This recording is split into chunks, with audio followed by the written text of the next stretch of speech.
Oi pessoal, tudo bem? Estamos aqui de novo então e essa aula com um tema aí que é muito frequente na vida prática, mais frequente inclusive do que na prova, apesar de que ele cai bastante também nas provas. A grande questão do pneumotórax é que ele vem nas provas diluído aí entre a prova de cirurgia geral, entre as questões de cirurgia geral, as questões de cirurgia torácica e até mesmo questões de clínica médica, né? Então aqui hoje a gente vai se focar na visão do cirurgião torácico em relação ao pneumotórax, tá? E a primeira pergunta que eu faço para vocês é o que é pneumotórax. Eu peço que vocês parem a aula, conceituem aí no papel o que é que vocês acham que é pneumotórax. Porque parece que eu estou fazendo uma pegadinha com vocês, mas vocês vão ver que não é bem assim. Esse é um conceito que muita gente que está saindo aí de uma residência básica ou saindo da faculdade acredita que sabe o que é pneumotórax, mas pode se ver diante de situações que não vai ser um pneumotórax e que ela achava que era pneumotórax. Eu não estou falando de dúvida diagnóstica no raio-x, alguma coisa assim. Eu estou falando de dúvida conceitual mesmo, tá? Então vamos imaginar aqui que você agora é cirurgião torácico, né? Residente de cirurgia torácica no maior hospital universitário do Brasil e você está lá de plantão, lá no seu primeiro dia de plantão, extremamente feliz com o seu BIP da especialidade, né? No Hospital das Clínicas aqui da USP, os residentes de cirurgia torácica, eles ficam com o BIP da especialidade. E aí você recebe um telefonema, né? E esse telefonema ele sempre começa assim, ele quer confirmar, é do BIP da cirurgia, né? Aí você fala, tá bom, Aí fala, ó, tem um paciente aqui no pronto-socorro que está precisando de avaliação. Tem 45 anos, tem uma história de neoplasia mediastinal, está estável, né? Mas está com a dispneia leve e já fez uma radiografia de tórax.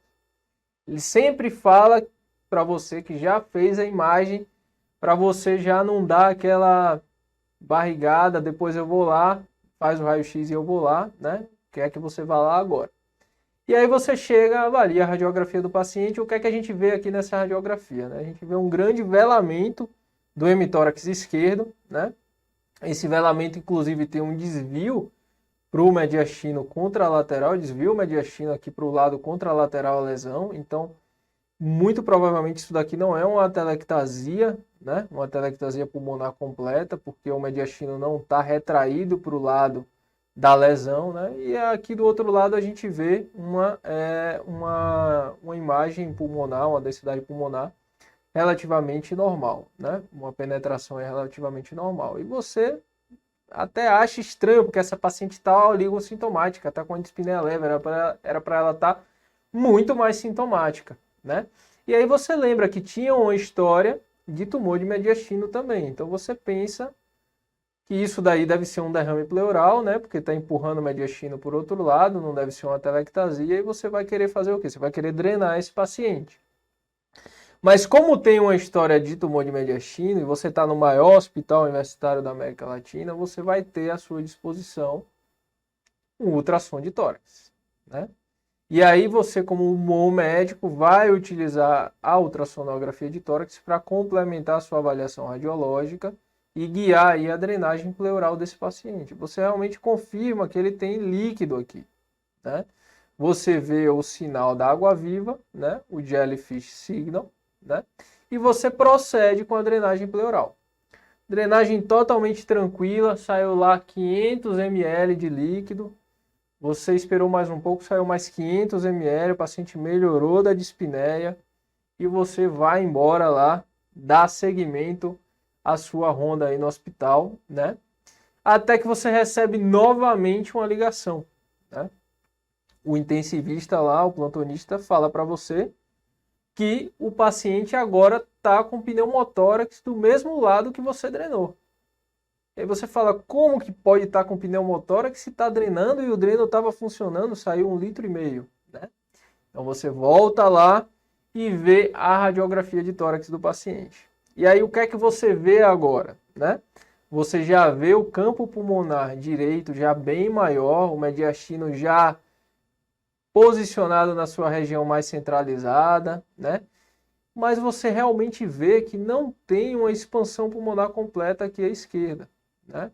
Então você tem um dreno, o seu dreno está funcionante, você aspirou esse dreno está vindo ali conteúdo líquido, está vindo até um conteúdo aéreo, né? Mas a radiografia de tórax não tem uma expansão pulmonar. E não parece ser uma atelectasia central, porque você inclusive consegue ver aqui a sombra do brônquio, né? A coluna aérea no brônquio, né? E também não está tendo um desvio do mediastino completo aqui para o lado ipsilateral, né? Porque poderia ser uma atelectasia central junto com com o derrame pleural. Então isso daqui, pessoal, é um pneumotórax, né? O que é pneumotórax? Pneumotórax é o acúmulo de ar na cavidade torácica, né?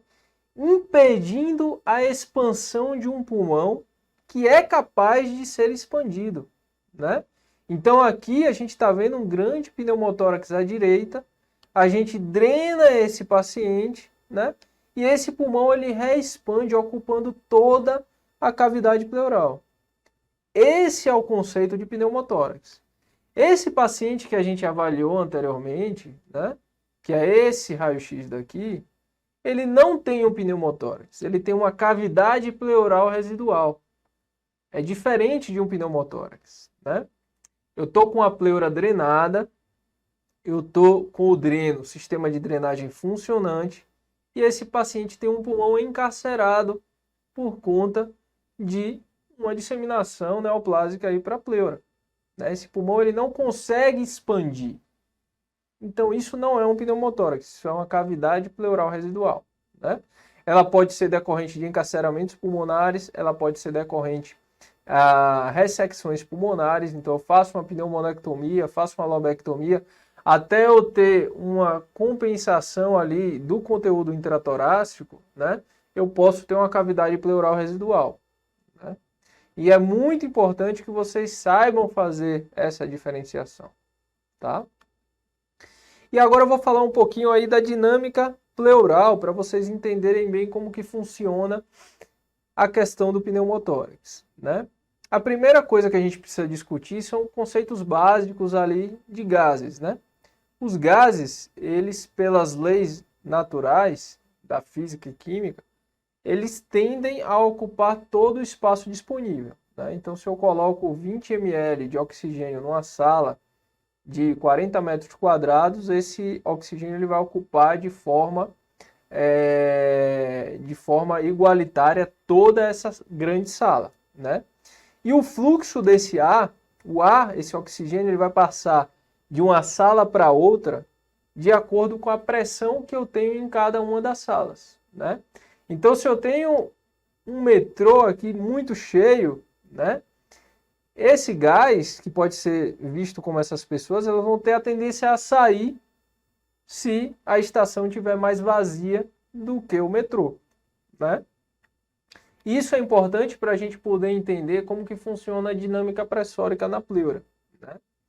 A pleura, ela tem uma pressão intrapleural naturalmente negativa, porque o pulmão ele está dentro de uma cavidade rígida, né, que é a cavidade óssea torácica, e ele tem uma força de contração natural, né? Ele tem uma elasticidade natural. Tanto que quando vocês foram lá, né, pegar aquelas peças anatômicas, os pulmões, né, fora ali do corpo do cadáver, vocês veem que o pulmão murcho, ele está pequeno, né? Ele não está armado, grandão, igual ele fica dentro da cavidade torácica, né? Porque o pulmão ele tem naturalmente essa força elástica que vai ter esse movimento aqui, ó, centrípeto, né? Ele vai tender a colapsar. E a parede torácica e o diafragma vai exercer uma força contrária. Então, a soma dessas forças vai dar uma pressão intrapleural negativa em torno de 5 centímetros de água, né? À medida que eu faço a minha dinâmica ventilatória, né? Quando eu inspiro, né? Que eu contraio o meu diafragma, eu contraio a minha parede torácica, eu faço com que ela aumente de volume, né? Eu estou aumentando muito essa força centrífuga, né? E eu estou diminuindo ainda mais essa minha pressão intrapleural. Essa pressão intrapleural ela vai ser transferida para a pressão intraalveolar, né? Então, lá dentro do alvéolo, eu vou ter uma pressão ainda mais negativa. né, na minha inspiração.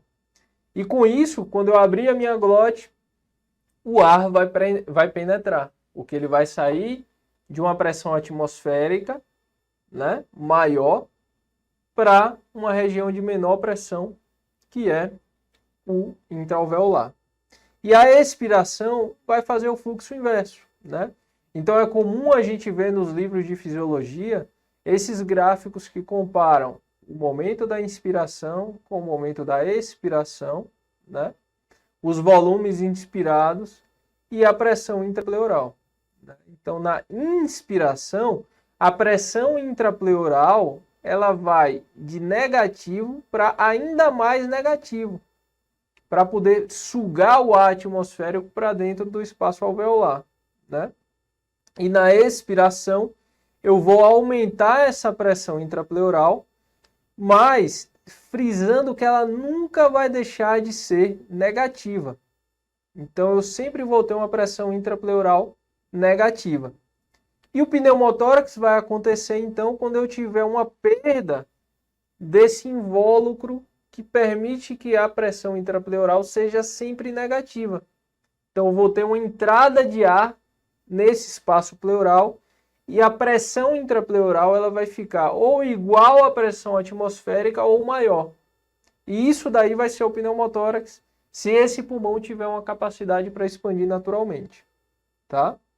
Isso é extremamente importante para a gente poder entender, por exemplo, quando a gente tem um pneumotórax por um trauma penetrante, que a gente tem uma aspiração de ar para o interior da cavidade. Ou quando a gente vai retirar um dreno de tórax e não retira de uma forma muito adequada, enquanto o dreno está saindo, entra ar atmosférico pela ferida operatória, né? Pela ferida do dreno. Por quê? Porque a pressão intrapleural ela vai ser sempre negativa, tá? E o pneumotórax a gente pode classificar ele assim de várias formas, né? A gente pode classificar em relação à gravidade, à conduta, e aí eu vou ter o pneumotórax aberto e o pneumotórax hipertensivo, né? Essas são classificações puramente didáticas. E a gente pode classificar também de acordo com a etiologia e a evolução, que aí eu vou classificar entre espontâneo, e aí pode ser primário ou secundário, tá? O pneumotórax aberto é aquele que vocês vão ver muito nas aulas de cirurgia geral. Então esse paciente aqui foi vítima de uma perfuração por arma de fogo, né? Ou por um trauma perfurocortante aqui na parede torácica, e a gente vê essa ferida aspirativa. Ou seja, aquela dinâmica de pressão pleural está sendo transferida e comunicada com o ar atmosférico, né? Então esse paciente aqui ele vai ter bastante dor torácica pelo trauma, ele vai ter dispneia porque ele está com pneumotórax também, mas na ectoscopia, no exame físico, a gente vai ver essa ferida aspirativa. Isso daqui é diagnóstico inequívoco de um pneumotórax aberto, né? A conduta aqui inicial ainda no atendimento pré-hospitalar, inclusive, vai ser você fazer um curativo de 3 pontas, que nada mais é do que um sistema de válvula, né? Então, esse curativo de 3 pontas vai permitir que o ar que sai da cavidade, né? No momento que eu aumento um pouco essa pressão intrapleural, no momento da expiração, ele não vai retornar no momento da inspiração, quando essa ferida começar a sugar esse ar para dentro, né?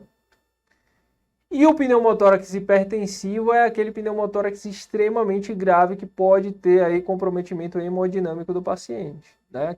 Aquele pneumotórax que é causado por uma válvula unidirecional reversa, né? O contrário lá do curativo de 3 pontas. A gente pode ter uma perfuração na pleura que permite que o ar entre, mas que não volte no momento da expiração. Então esse ar ele vai entrando, vai se acumulando, entra, vai acumulando. Esse pneumotórax ele vai aumentando, aumentando. Ele colapsa o parênquima pulmonar. Na radiografia de tórax a gente vê um rebaixamento importante da cúpula diafragmática e um desvio do mediastino para o lado contralateral. Esse raio-x aqui, ele não deveria nem ter sido feito, né? O diagnóstico aqui é clínico e você tem que proceder com a punção de alívio emergencial, né? Seguida aí de uma drenagem torácica definitiva, né? Então esse paciente ele vai ter muitas vezes comprometimento hemodinâmico e por aí vai, né? A punção de alívio, ela classicamente era feita no segundo espaço intercostal, na linha hemiclavicular. Só que as novas edições do ATLS sugerem que você faça a punção de alívio no local já também preconizado para você drenar, né? Que é ali o quinto espaço intercostal entre a linha axilar anterior e média, né? Por quê? Porque na população norte-americana, onde a gente tem uma incidência maior de pacientes com obesidade, né? Essa região do tórax anterior, ela pode ser muito difícil de você puncionar, principalmente para pacientes com mamas muito volumosas, né? Então, a orientação do ATLS é que a gente já proceda atualmente, né, com essa punção de alívio, na região que habitualmente a gente já utilizava para passar o dreno definitivo. O importante é vocês saberem que a punção de alívio ela tem que ser feita imediatamente e que ela não vai extinguir a necessidade que você tem de passar um dreno de tórax nesse paciente. Então a matemática aqui é a seguinte: identifiquei um paciente com pneumotórax hipertensivo, pedi um gelco para a enfermeira e já pedi para ela ir buscar o material de drenagem. Puncionei o paciente, tirei ele da emergência, vai sair aquele ar. E aí a gente vai então preparar a nossa drenagem torácica imediatamente depois, tá bom? E aí lembrando que literaturas e bancas mais novas vão já utilizar a punção de alívio no quinto espaço, mas também pode aparecer em alguma banca mais antiga, né, a punção no segundo espaço intercostal, né? Então, por exemplo, aqui, ó, paciente masculino, 19 anos, longilíneo, não tabagista, admitido em ambiente hospitalar com queixa de dor torácica, dispneia, ao exame físico, face de sofrimento, hipotenso, né? Ausculta pulmonar com murmúrio vesicular abolido em hemitórax esquerdo, turgência jugular, né? Qual a hipótese diagnóstica mais provável e a conduta imediata mais indicada, né? Diagnóstico aí, pessoal, pneumotórax hipertensivo, punção pleural no segundo espaço intercostal esquerdo, na linha hemiclavicular. Não tem o que ficar discutindo com a questão, né? Se vier assim na prova, for a única opção, manda bala, né? Depois você vai recorrer aí, mas provavelmente você vai acertar, tá? Você obviamente quiser brigar com a banca depois, falar que as edições mais novas mandam você funcionar em outro lugar, você pode fazer. Mas não queiram dor de cabeça para vocês. Não briguem com a banca. Não discutam com a banca, tá bom? Vamos seguindo em frente aqui, fazendo uma pequena revisão em relação aos dispositivos de drenagem, né? Aqui a gente tem um sistema de drenagem que é muito bom para pacientes com pneumotórax, né? Paciente foi lá puncionado, saiu da emergência do pneumotórax hipertensivo, já posso lançar a mão direto aí de uma drenagem torácica com um catéter de pigtail, né? Pigtail porque ele tem essa pontinha aqui dobrada, né? Como um rabinho de porco. Ele é um catéter de fino calibre, né? Ele geralmente tem 14 French, né? Tem também com 10 French. Mas a grande questão é que no kit ele geralmente vem com essa válvula unidirecional aqui, também conhecida como válvula de Heimlich, né? Essa válvula de Heimlich é um sistema de drenagem a seco. Ele vai fazer então com que o ar somente saia e não tenha a possibilidade de retornar para a cavidade pleural. Então aquela dinâmica pressórica do espaço intrapleural, ela não vai ser aí atingida pelo pneumotórax porque vai estar drenado com a válvula unidirecional, certo? E todo pneumotórax a gente vai precisar drenar, a grande maioria a gente vai precisar drenar, tá? Pneumotórax traumáticos, quase a maioria absoluta a gente vai precisar drenar. Pneumotórax com hemotórax, praticamente a maioria absoluta a gente vai precisar drenar, tá? Existe um fato que, há alguns anos atrás, a gente teve uma publicação de um estudo, que é esse que vocês estão vendo aqui, que avaliou a eficácia da drenagem em comparação com a observação clínica para pacientes com pneumotórax, mesmo que volumosos, né, mais do que 32% aí do espaço pleural total, né, e viu uma não inferioridade à observação clínica. Mas vejam o detalhe, esses pacientes eles eram vítimas de pneumotórax espontâneo primário, Não estou falando de pneumotórax traumático, não estou falando de pneumotórax após punção de catéter venoso central e também não estou falando da gente dar alta para o paciente, eu estou falando em observação clínica. Então, esses pacientes com pneumotórax espontâneo primário, mesmo que volumosos, se eles estiverem assintomáticos, né?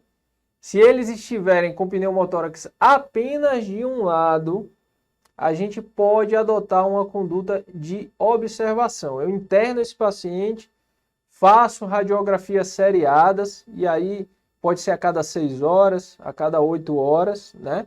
A maioria desses pacientes aí vai para leito de UTI ou semi-UTI para ficar em observação, né?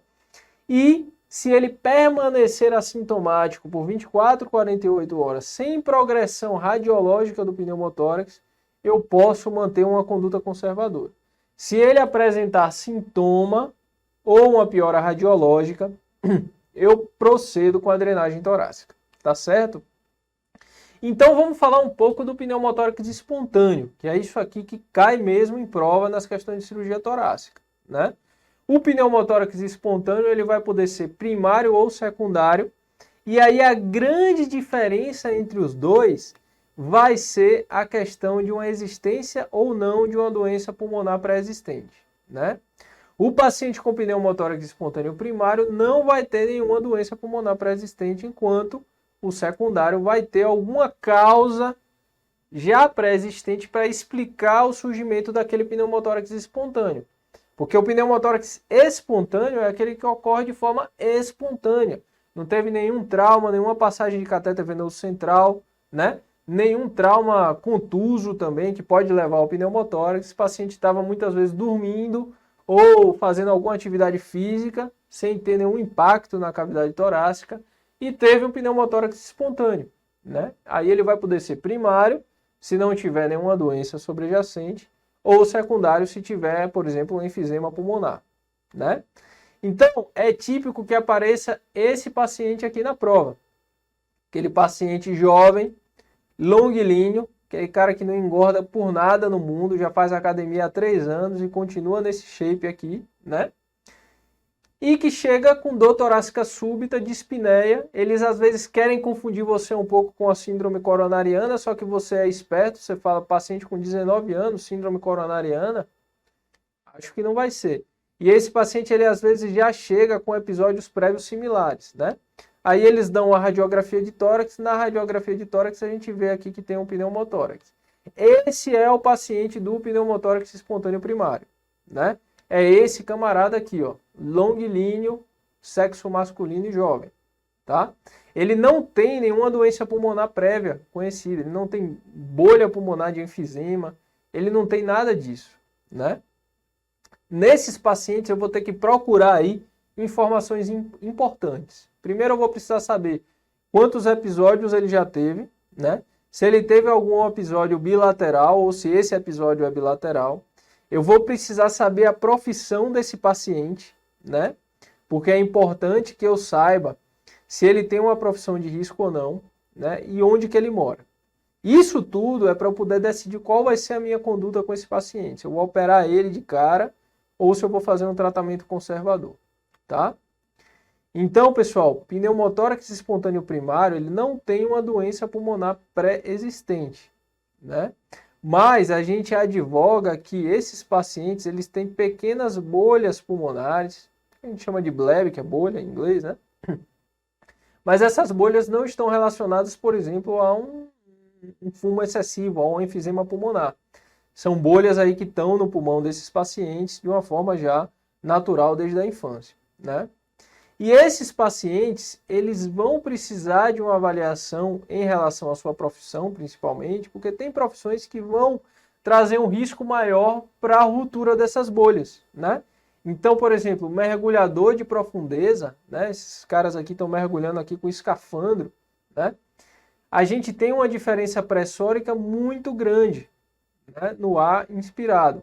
Então, esses caras aqui estão aí sob uma pressão atmosférica tremenda, respirando ar comprimido. Quando eles voltam para a superfície, esse ar ele expande naturalmente. Então eu posso ter ruptura dessas bolhas pulmonares, né? Então, esses pacientes que exercem essas profissões de risco, como também pilotos, principalmente piloto de força aérea, que pilota aqui, ó, avião não pressurizado, avião que voa a altitude muito elevada e que precisa também inalar aí ar comprimido, né? Essas dinâmicas pressóricas podem levar esses pacientes a episódios de pneumotórax mais facilmente, né? Então, esses pacientes que têm profissão de risco, que já tiveram mais de 2 episódios prévios, né?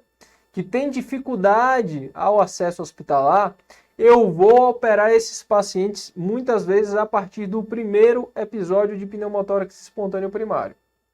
Via de regra, os pacientes que não têm esses fatores de risco, a gente vai operar a partir do segundo ou terceiro episódio. Por quê? Porque no primeiro episódio você tem 30% de chance de ter um segundo. No segundo episódio é 50%, é uma moeda, né? Então você já discute com o paciente se ele quer operar ou não. A maioria das vezes o paciente já quer operar. A partir do terceiro aí é 80% de chance de ter um quarto. Então aí já é quase que inequívoca a indicação cirúrgica. E a cirurgia aqui vai ser uma segmentectomia com pleurodese. Então aqui é uma videotoracoscopia. Eu já achei aquelas bolhas, aqueles blebs que esses pacientes têm, né? E eu vou realizar uma segmentectomia, uma cunha, né? Uma segmentectomia não anatômica, que eu estou grampeando o tecido pulmonar, tirando o tecido pulmonar que tem essas bolhas, né? E por fim, eu vou fazer alguma pleurodese nesses pacientes. Aqui no caso, eu estou fazendo uma pleurodese mecânica, com uma pleurectomia. Eu estou tirando a pleura parietal, estou deixando a face endotorácica exposta, né? Essa face endotorácica ela vai porejar sangue. O sangue ele é bastante irritativo e ele vai proporcionar uma pleurodese. Ele vai fazer com que a pleura visceral adira, né? Tenha ali uma aderência com a parede torácica na sua face interna, né? Então esse é o tratamento cirúrgico para esses pacientes, certo? Vamos ver aqui uma questão para ver como é que isso aí cai nas provas. Ronaldo, de 19 anos, dá entrada no pronto atendimento com queixa de dor torácica à direita, de início súbito, empuntada enquanto dormia, né?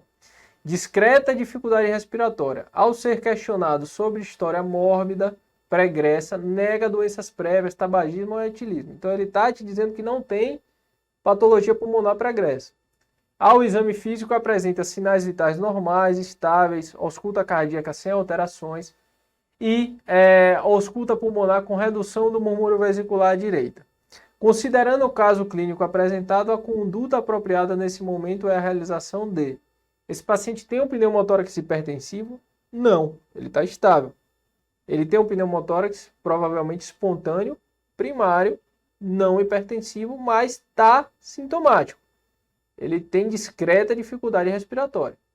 Então, o que é que eu vou precisar fazer nesse paciente? Letra A, radiografia de tórax, porque a hipótese diagnóstica provável é de pneumotórax espontâneo secundário. Secundário a quê? Ele não tem doença pulmonar prévia. Então, não é secundário, é primário. A radiografia de tórax, porque a hipótese diagnóstica provável é pneumotórax traumático. Traumático, estava dormindo. Teve trauma de quê? Né? Então não é também. Letra C, radiografia de tórax, pois a hipótese diagnóstica provável é pneumotórax espontâneo primário. Resposta correta da questão, tá? Letra B, letra D, radiografia de tórax, porque a hipótese diagnóstica provável é pneumotórax espontâneo catamenial. Também não é, a gente vai ver aí exatamente o que é isso. Letra E, punção no bordo superior da segunda costela direita, porque a hipótese diagnóstica provável é pneumotórax hipertensivo. Não tem sinais clínicos de hipertensão no pneumotórax, tá bom? Então, questão aí bem simples. E aí a gente já passa para um outro paciente. Olha como esse paciente é diferente dos pacientes que a gente viu no pneumotórax espontâneo primário. É uma paciente já idosa, de 66 anos, tabagista.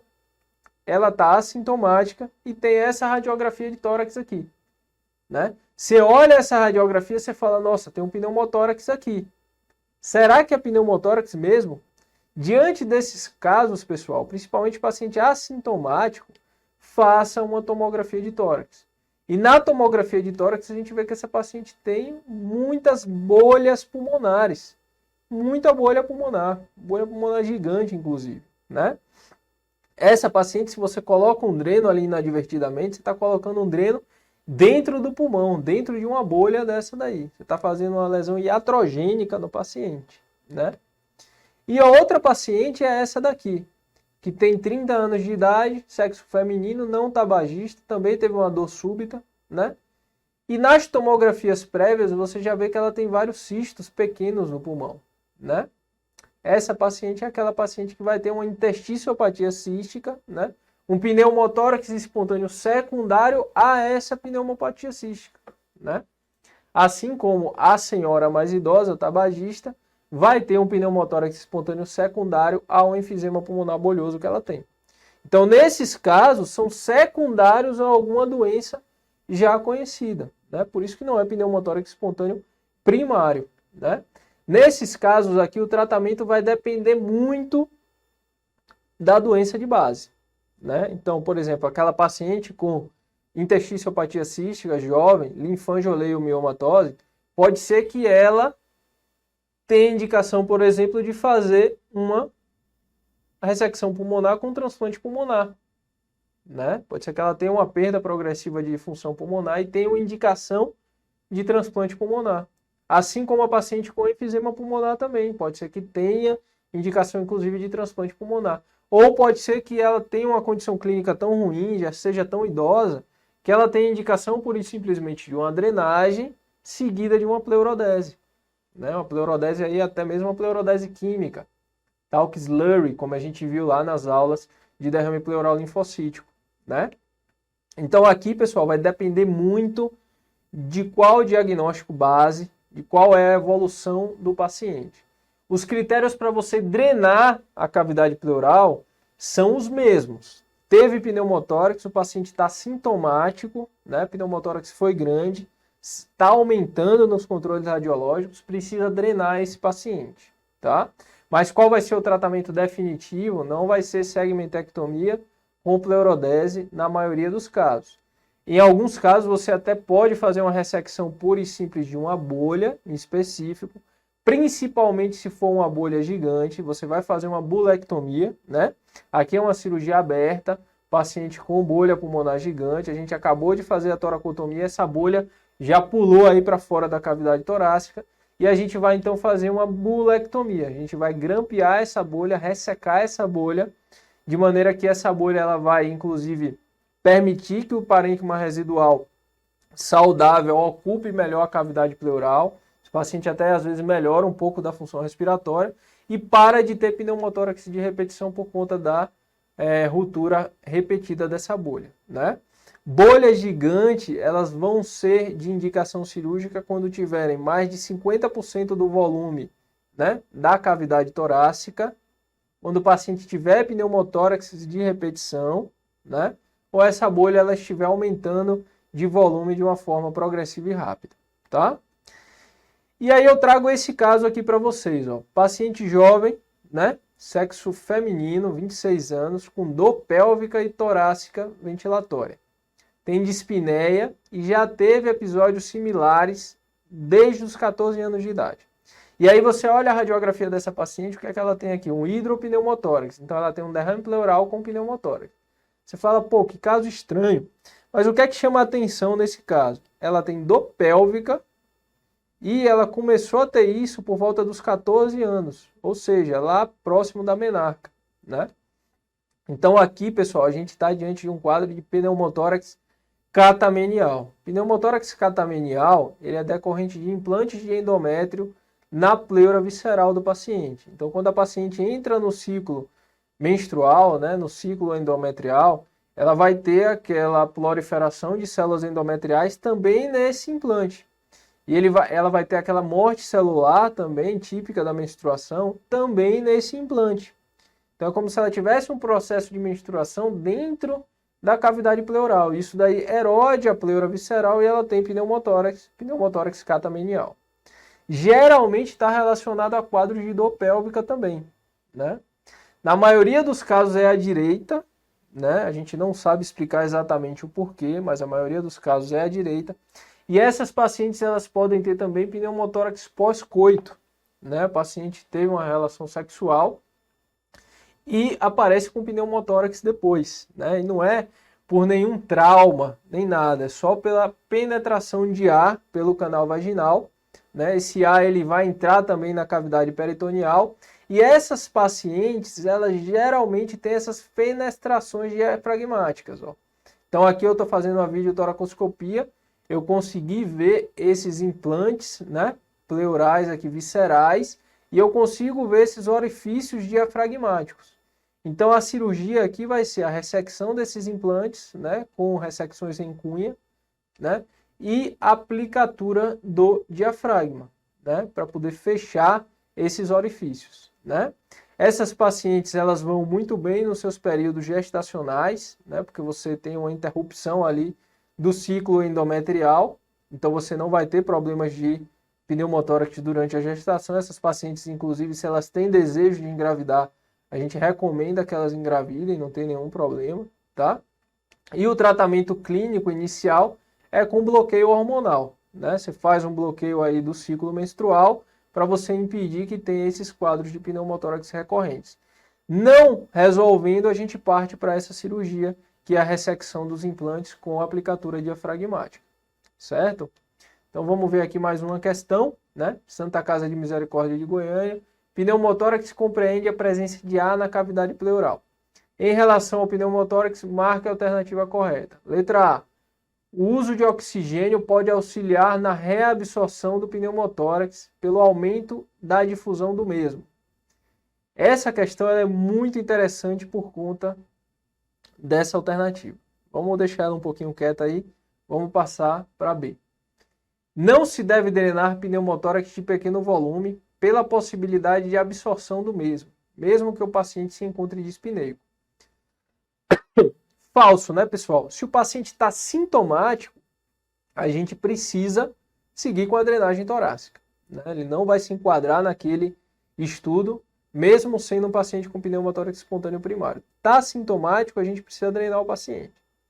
Letra C. No pneumotórax espontâneo primário, a epidemiologia mostra que os pacientes possuem mais de 60 anos e habitualmente são tabagistas. Falso, né? Espontâneo primário, paciente jovem sem doença pulmonar.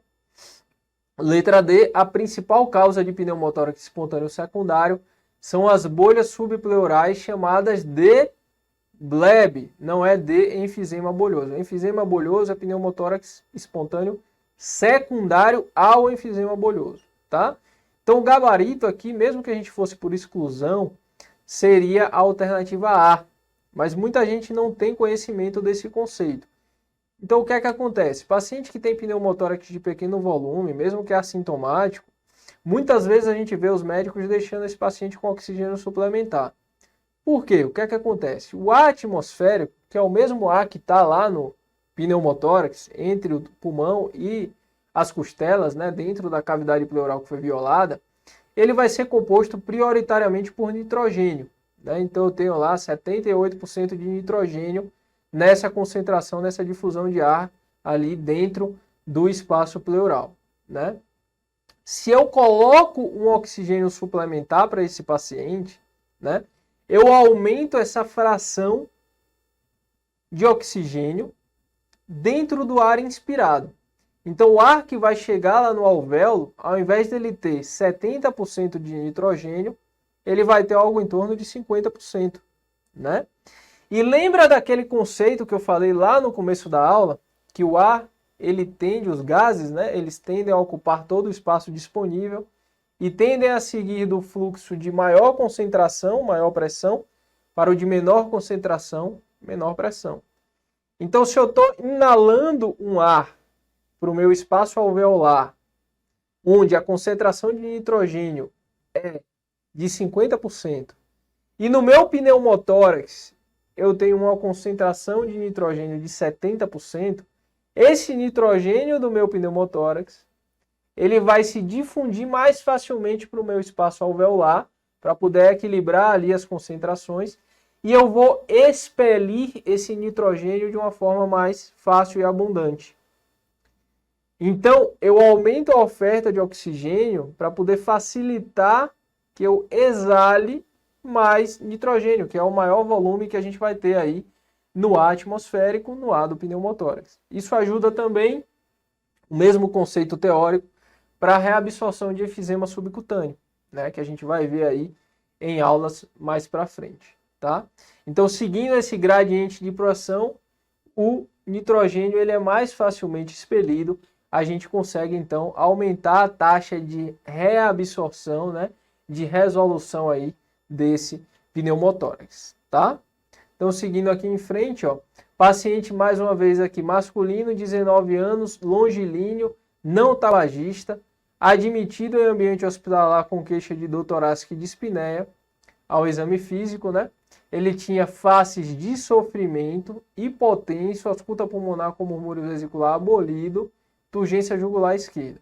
Qual a hipótese diagnóstica mais provável? É a conduta imediata mais indicada para esse paciente. Então, esse paciente está com pneumotórax hipertensivo. Ele tem turgência jugular, né? Então, aqui, ó, pneumotórax simples não, pneumotórax simples não, pneumotórax hipertensivo e toracostomia com drenagem fechada à direita. Tem uma resposta melhor, né? Que é a toracocentese de alívio, porque ele quer saber a conduta imediata. Letra D, pneumotórax simples, punção pleural em segundo espaço intercostal direito, não. Pneumotórax hipertensivo, punção pleural em segundo espaço intercostal esquerdo, na linha hemiclavicular. É a resposta certa, né? Então, pessoal, a gente conseguiu ver muito bem essa questão do pneumotórax, principalmente a faceta do pneumotórax, que não é muito discutido pelo pessoal da cirurgia geral. E aí, aqui a gente vai conseguir matar aí principalmente essas questões de pneumotórax espontâneo e alguns detalhes a mais aí do especialista em cirurgia de tórax, tá bom? Bons estudos aí, boas aulas para vocês e até a próxima.